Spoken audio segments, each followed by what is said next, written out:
I ended up going viral on the internet after I went to a town hall where I asked Bernie Sanders about reparations. And then after that, MTV reached out to me and they wanted me to write for them. And of course, I had to take the opportunity because I had been trying to freelance for forever, but I didn't know how to pitch. And so I learned how to pitch working with MTV, and I ended up writing three different pieces for them. But the piece that I wrote, and it's crazy that was my first professional paid byline, was this is what presidential candidates don't understand about the black student vote. Um, because I mean, black student voters do matter, and that was the coolest thing I ever did because I went viral. I got to have fun on Twitter during that time, and I got to be myself. Journalists on the Rise. It's a group chat created by my sister, Renee Washington. You may remember Renee from episode 4 of Breaking Through the Glass Ceilings.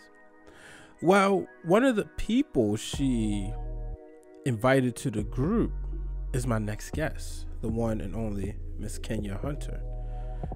Kenya is an education reporter, and one of the things that's important about her job is making sure parents are educated on the policy of the school system.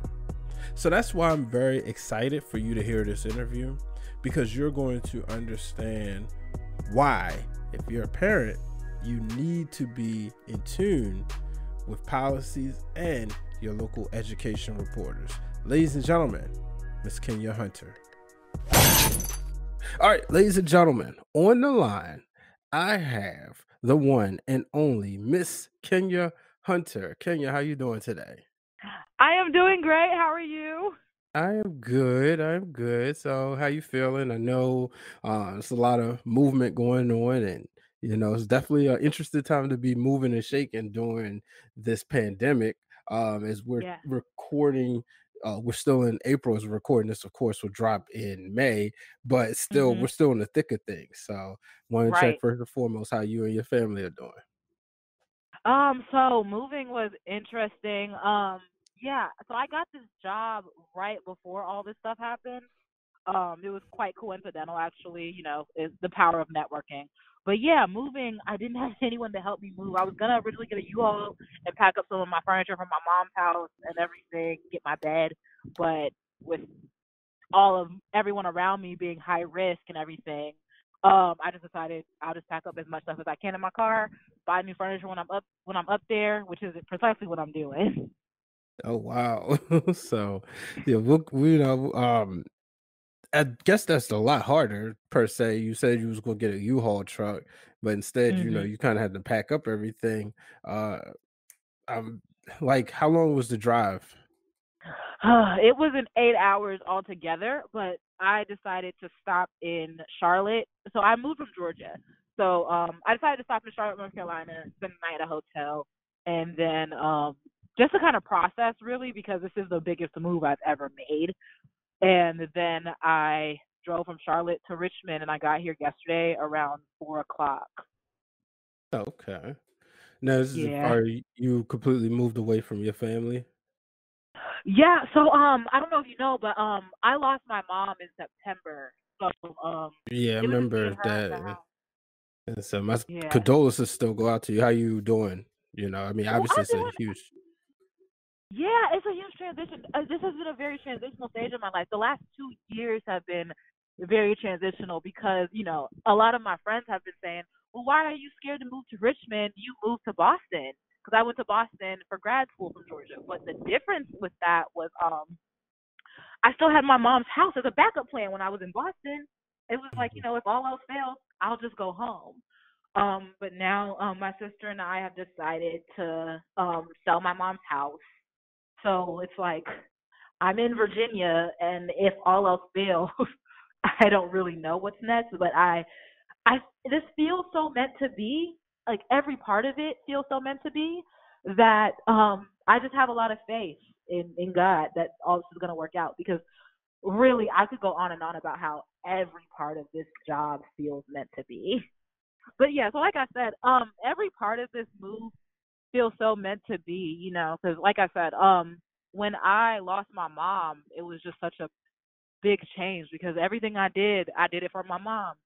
So, like from the journalism to how hard I hustled when I was in grad school at Emerson College in Boston, everything I did, I was like, I want to make my mama proud. And then she all of a sudden wasn't here. And so now I'm moving to Richmond. And it's like I said, the move to Boston was really intense, but it wasn't as intense as this one because we're selling my mom's house.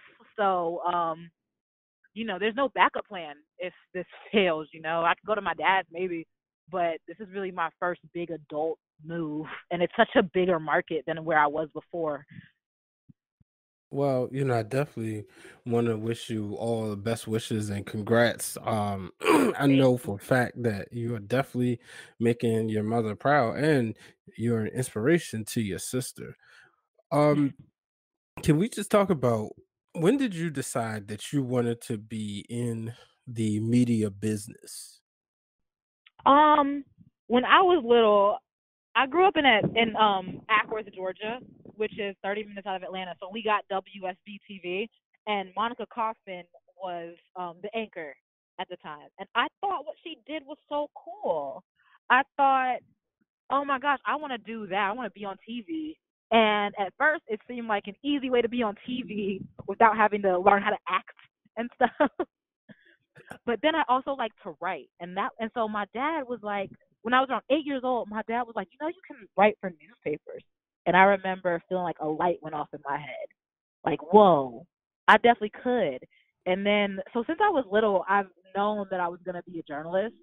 I just didn't really know in what capacity, because then you learn there's journalism on the radio, there's journalism on TV, there's journalism written down, and then people start their own media outlets too. So I wasn't really sure in what capacity I wanted to do it in. And I've been pursuing journalism since I was a kid, but I didn't really zero in on what I really love to do until I went to graduate school.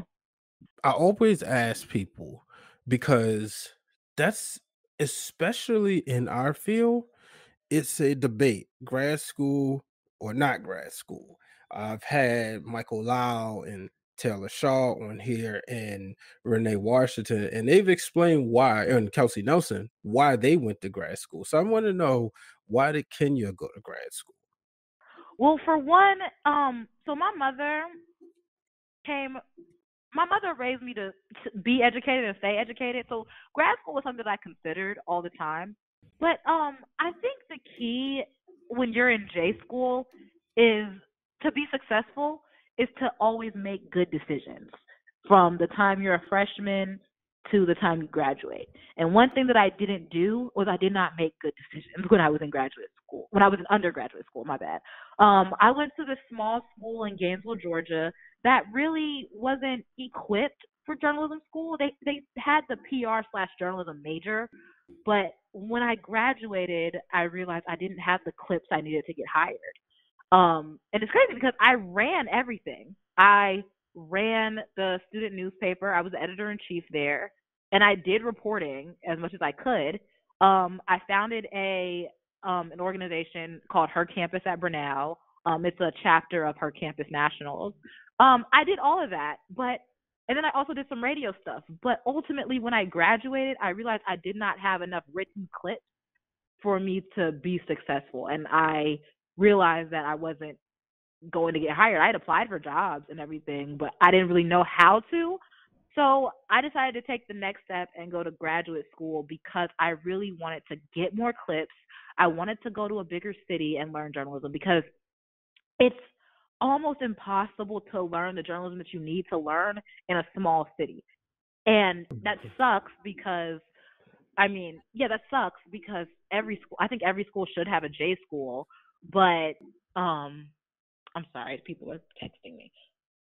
Yeah, but that sucks because I think every school should have a J school, but it's really hard if you're in Gainesville, Georgia versus Atlanta, Georgia.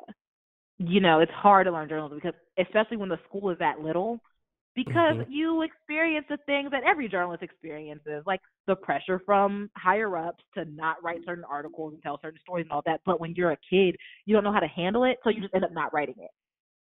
you know. So I decided to go to graduate school in Boston because I decided I wanted to get more clips and I wanted to learn more and I wanted to do more networking as well, which I did. So when I went to graduate school, I focused my emphasis on my extracurricular activities because I did well in school. I did really well in grad school, grade wise. But what got me hired ultimately was everything I did outside of my class. It was having WERS, the public radio station up in Boston, on my resume. And it took WGBH, the internship that I did, to get me hired because I had good clips. And I mean, I tried to write for the student newspaper. That ended up not working out. But, you know, J school is about making good decisions. And yes, having an emphasis on your academics is important, but you really need to be focused on your extracurricular activities too. There's no way that anyone is going to be successful in J school. You can have as many A's. You can have all A's in J school, but if you don't have clips, who is going to hire you? I'm so glad you said that because the target audience for this show, it's for people trying to be inspired and figure out what they want to do with their lives. Granted, most of my guests have been journalists and media people because that's the field I'm in. I feel like I say that every week, but you guys and gals always emphasize the importance of it's what you do outside of the classroom, not Mm-hmm. necessarily inside. So I'm so happy you said that. So they'll essentially understand. Um, what was what would you say was the coolest thing or coolest project or maybe the best article that you did while you were in grad school? There were two that I really liked. So so the first time I ever freelanced was actually for MTV because I ended up going viral on the internet after I went to a town hall where I asked Bernie Sanders about reparations. And then after that, MTV reached out to me and they wanted me to write for them. And of course, I had to take the opportunity because I had been trying to freelance for forever, but I didn't know how to pitch. And so I learned how to pitch working with MTV and I ended up writing three different pieces for them. But the piece that I wrote, and it's crazy that was my first professional paid byline, was this is what presidential candidates don't understand about the black student vote. Um, because I mean, black student voters do matter, and that was the coolest thing I ever did because I went viral. I got to have fun on Twitter during that time, and I got to be myself. Because a lot of times people will tell you if you're going to be a journalist, you have to keep your opinions to yourself. You can't do the Black Lives Matter thing. And I struggled with that for a while. And granted, I've toned down quite a lot from when I was in undergrad because I did some organizing when I was in undergrad, part of the Black Student Association, um, leading protests. I did that whole thing, but I toned down a lot. But I was worried about not being able to be myself and stand in what I believe in while Mhm. also doing journalism. So that was great. And I mean I still do it now, even at the Richmond Times-Dispatch where I'm going to be working soon. I think that's what got me hired is being myself because I'm an education reporter and um I'm an education reporter at the Richmond Times-Dispatch and I was also an education reporter in Rome. So you focus on you end up focusing on a lot of injustices that happen and a lot of inequities that happen in schools when you're an education reporter and you realize that it's along income lines and race lines. So I think that prepared me for this job. The other piece that I wrote that was really interesting was ultimately what got me into education reporting. And that was the story of the Blackstone Innovation School in Boston. The Blackstone Innovation School, I remember a friend of mine sent me this thing that was happening at one of the school board meetings, and it was about this school, and that was the Blackstone Innovation School. And I didn't know what it was about, but I decided to tune in. I tuned in on the internet to the school board meeting, and usually at school board meetings in bigger cities like Boston, same thing in Richmond and Atlanta, there are organizers that go to the school board meetings, whereas in small cities, no one goes to the school board meetings except the education reporter. Um, but there were these kids that were testifying. Usually the organizers are testifying and they're adults, but these kids were testifying. And I was like, what could these kids possibly be talking about? What do they have to say to the school board? and they were asking the school board about why their school doesn't have doors and walls. Mm. And right. And I was like, doors and walls, why do they have doors and walls? And so I went to the school and found out that it was built as an open concept school in the 70s and hadn't been updated.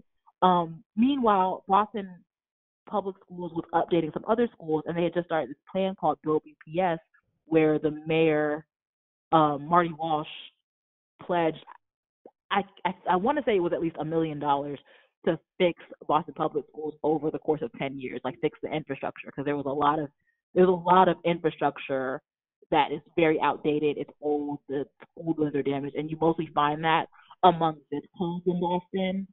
And Boston Public Schools is incredibly segregated. Boston is incredibly segregated, but that was one of the things that I focused on when I was in graduate school, because that's where I really learned about how a school can be 5 miles away from another school, but they perform completely differently on state tests, other standardized tests, whether they're and how demographics really affect how it affects everything from teacher retention to funding to whether or not parents are going to keep their kids at that school if they're given school choice.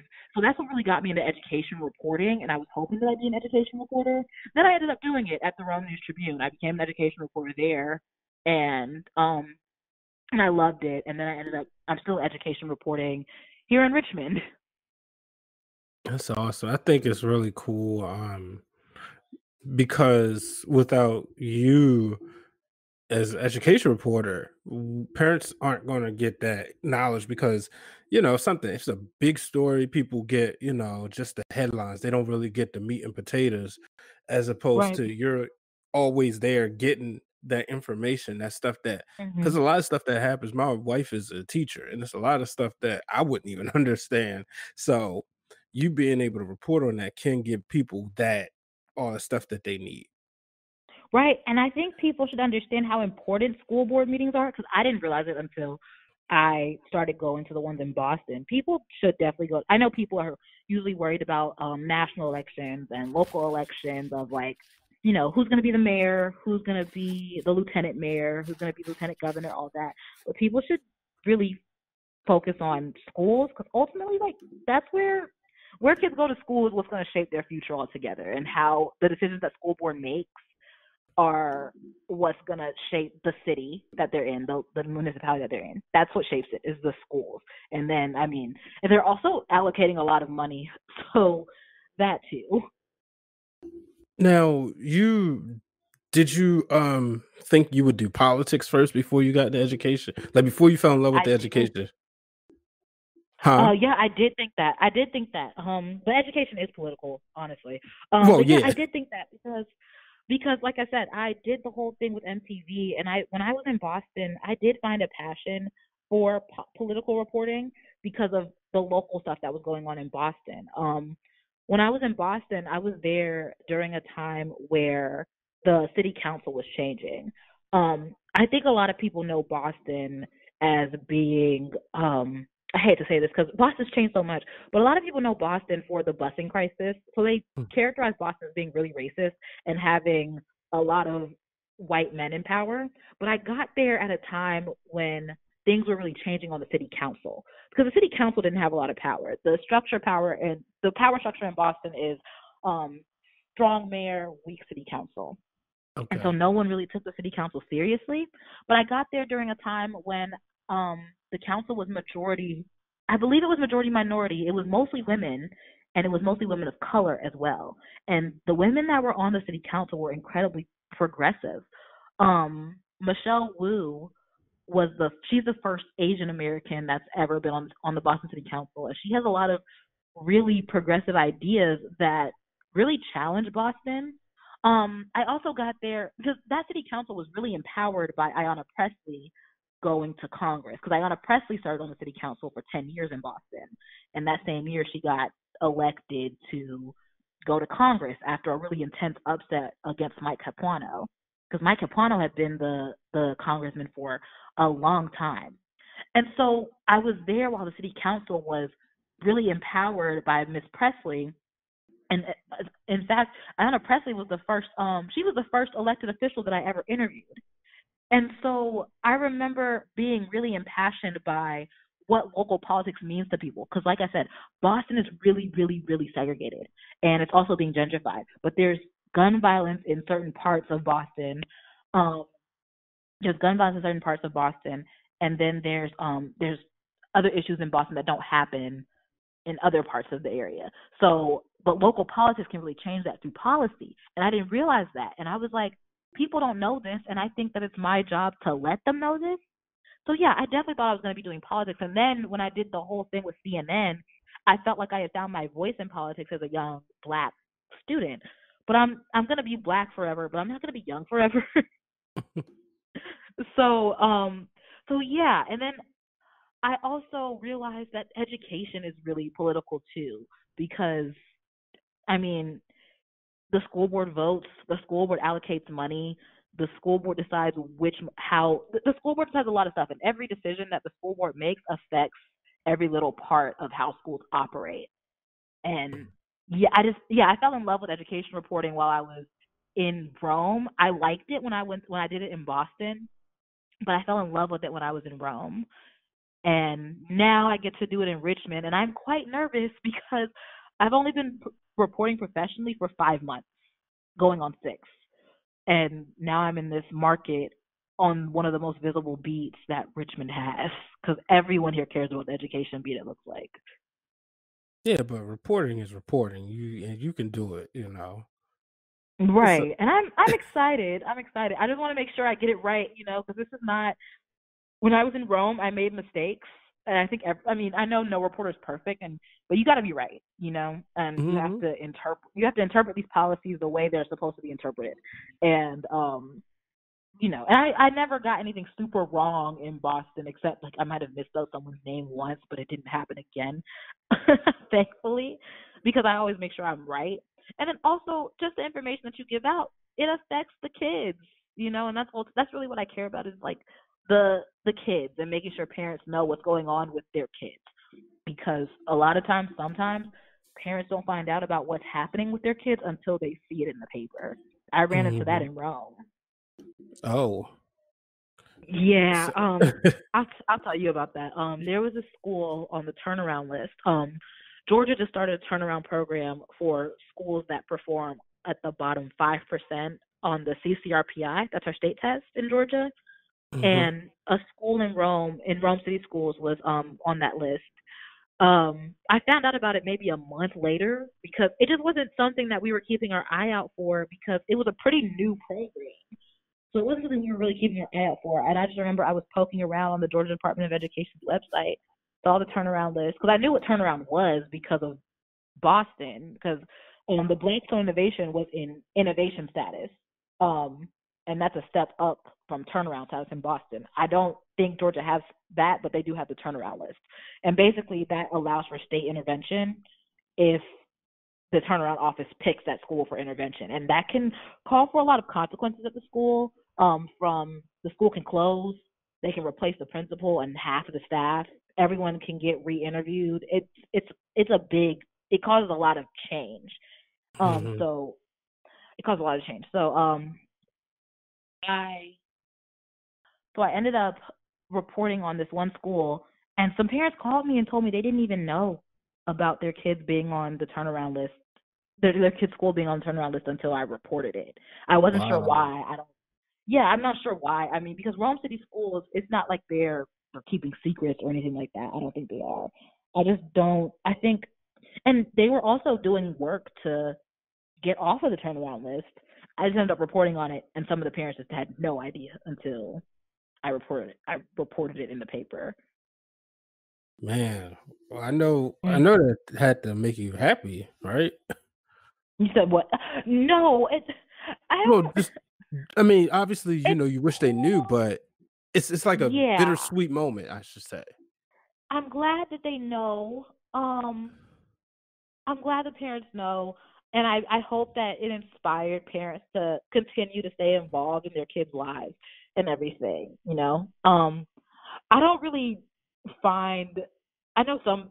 I know some people might think reporters find joy in breaking stories and stuff like that. And it's cool to break stories, but I don't find joy in like misery and like I in got you. chaos that can, because sometimes like chaos can be caused by reporting, especially education reporting. So because some people are sensitive to criticism, some people are just like, this is family business, even though it's a public school system.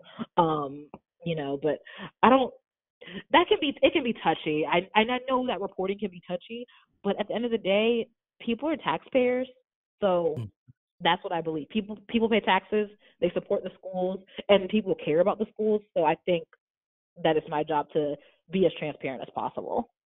Got you. So I gotta ask you this. The title of the show is called Breaking Through the Glass Ceiling. And Mhm. that's the moment you realize that this business is for you. That moment you realize like I can do this. When did Mhm. you have your breaking through the glass moment? Um, there was one Sunday that I was working, and I remember I was really sad on that Sunday because I wanted to go to church. Um, I wanted to go to church because church was really the only thing that reminded me of my mom. This is when I was in Rome. I was still going to my home church, and I liked going because it reminded me of being there with my mom. So I was just sad that day, and then it was also my grandmother's birthday, so I was just sad. Um, and I was also incredibly busy that Sunday too. I went to work, and the first place I went to before I went to the office was I stopped at Lovejoy Baptist Church, and I reported on a woman named Yvonne Billups who had passed away in April. And Yvonne Billups was, I believe, she was the first Black woman in Floyd County to hold, like, I think she was to lead a department in the to lead a local department in the government office. She Mhm. ran the elections board, and she passed away, and they were naming the kitchen after her because she, on top of running the elections, she also did a lot with Lovejoy Baptist Church, and she ran their kitchen. And so, and Lovejoy Baptist is a predominantly Black church, and so that was cool. And I was like, well, I'm glad I got to go to church. Then after that, I had to go to this preemie party. It was a preemie baby reunion at Floyd Medical Center for all the babies that were born in the NICU. And then I ended up talking to this family. It was a Black family who they all four of their kids were premature, and so they were the focal point of my story. And then right after that, I went to a dedication for Habitat for Humanity, and this family had just gotten a house, and they were really excited. They were a Black family as well, and I talked to the girls. I talked to these girls who were about to live there along with her friends, and I was excited to talk to them because they were asking me, like, "Oh, where'd you get your nails done?" And I love your hair and your outfit's really cute. And then they were like, then I told them, yeah, I went to grad school, and they were like, "Oh my gosh, you're 23. How did you get your master's so young?" And I told them how I did it, and I was like, just stay in school. It's important. And so that was pretty cool. I had a really great Sunday surrounded by Black people, which like that always makes me happy. And so, because I think in this industry sometimes we feel so othered. I think we talk about that a lot in NABJ. We feel othered a lot. So that was a cool stuff. And then I also just felt really churchy. And so my spirits were lifted up. So I was so busy. I didn't get back to the newsroom until 4 p.m. that day. And Mhm. I get to the newsroom, and I told my editor, I had a really good day today. I'm glad I got to go to church, and I talked to this family. And then she said, I'm sure that they're finally glad at Lovejoy that we finally have a Black reporter. And I was like, well, when is the last time y'all had a Black reporter? And then my editor Hmm. thought, and then she said, I think you're our first Black reporter. And Oh I was wow. like, I'm sorry, what? And I was like, that can't be true. And then she was really thinking back and was like, no, I think you might be our first Black reporter. We can find out, but I think you're our first Black reporter. And then um I talked to a couple other people, and they were like, no, you're definitely our first Black reporter. And I remember that really weighed heavily on me, but that was definitely the moment that I decided I could definitely do this. because, I mean, who am I to be making history somewhere? And Rome is small, but that meant a lot to me, especially during Black History Month, because this happened in January when I found this out. But then Black History Month, I made it a point to go to as many Black History programs in Rome City schools as I could, because Rome City School is majority minority, and they did a lot of Black History Month programs. Mm-hmm. So yeah, so I that was when I realized I could do it, and then I got so many kids on the front page, and they loved it. I got so many teachers on the front page, and they loved it, and they were just really glad that to see that somebody was, you know, doing their best to get the Black History Month stuff in the paper. And so those are moments when I realized that this was meant for me, and that I'm supposed to be at every table that I've been in. Wow, that's history. That is certainly history. Can you talk about, before I let you go, can you talk about like the first time you one of your articles made the front cover? So in Rome is pretty small. So Mm-hmm. yeah, Rome is pretty small. So being on the front page, it's great, but it's you know, It's it's like bound to happen. everyone's on the front. Yeah, because it's such a small city. But I think I like that some of my stories made lead during Black History Month. Like when I went to Anna K. Davey Elementary and they did their Black History Month program, that was a lead story. It was on the top of the paper. And then I like when I also think it's pretty cool when I get centerpiece. The first time I ever got centerpiece was and that's when you go and you take pictures and your picture is like boom in the middle of the paper in color. The first time I ever made centerpiece was at Anna K. Davey Elementary, and the principal was giving away coats. She got coats for every student in her school, and yeah, and gave them away for free. It was like 400 coats, and I'm so glad I got to do that story because it just shows positivity in the school. And you know, it sucks that some of the kids in Rome City schools didn't have coats. Mm-hmm. But that's a reality in a lot of school systems. But she went out of her way, and I got to report on it. And instead of it being like a PR thing, we got to really report on it and write about it. And I got centerpiece, and I still have that centerpiece. And the other time I got centerpiece that was really cool was this was at Anna K. Davey again, because Anna K. Davey is just really close to the paper, so that's where I find myself doing a lot of my reporting. I had stopped by the school to get some artwork because I was running the young artist section along with the young Roman section, so I would pick up artwork to have it displayed in the paper. And across the hall from the art teacher's classroom, there was a Black History Month program going on that I had no idea about, and I ended up staying and reporting on it. They had a lot of first Black folks in Rome talking to the kids about what they can do and how to do it and everything, and it was cool. It was really cool. And then they also like ended up being like, "Oh, Kenya's here. She's the first Black reporter at the Rome News Tribune," and they all clapped for me, and that was really awkward because it's like, yeah, I guess, yeah. But You're I so ended up getting humble. this really thanks. I ended up getting this really cool picture of the kids raising their hands. I believe one of the school board, Elena Beeman. I might have to get off the phone soon. My Wi-Fi is going to be coming, but I just want to let you know that. But yeah, Elena Beeman asked the kids, you know, do they promise to do the best they can at all times? And the kids raised their hands, and I got that picture, and that's one of my favorite pictures that I've ever taken. That was really a cool Black History Month moment for me, and I was just really glad that I got to be there.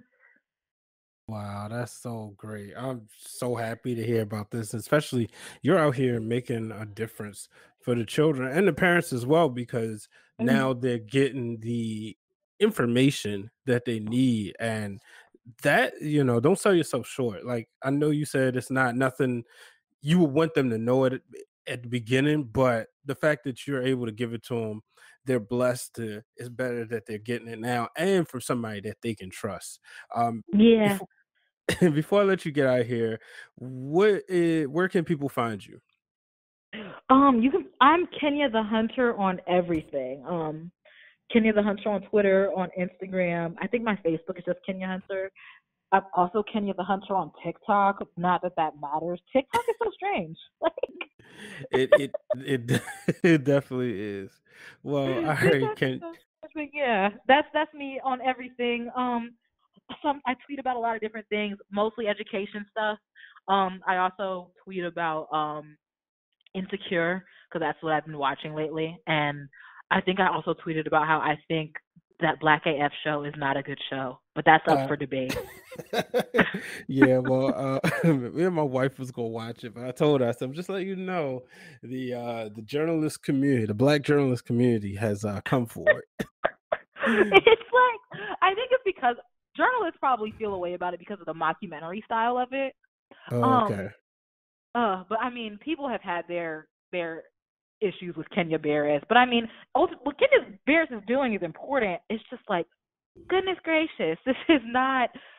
People are gonna have their opinions. That's what I've been tweeting about lately. I tweet about culture a lot, rap a lot, and education a lot. That's what you're gonna find on my Twitter. If you don't like it, I'd suggest you not follow me. Well, I've been following, I've been enjoying it, so keep it up. I All right, well, appreciate this, Brian. yeah, no problem. I appreciate you. Thanks for coming on. All right, have a good one. All right, you too. All right, ladies and gentlemen, that was Miss Kenya Hunter. Make sure you are following her, and make sure you're following what's going on as far as education wherever you live at. Children are our future, so it's important that we pay respect and share the information that the education reporters are putting out there. Coming up next week, I bring on someone who is like a little sister to me, someone I used to work with at my Best Buy days. She's now moved to Los Angeles, California, and is a recording artist, and that is the one, the only Heather Harvin. She comes on to discuss her new single, Dang Bay, as well as her career. So I promise you, you will not want to miss this one. Remember, folks, do not let anybody set up a ceiling that you can't break through. This podcast was recorded and edited by B Waters Productions. The music by Hypno Beats. Make sure you follow him at Hypno_Beats with a Z on Instagram.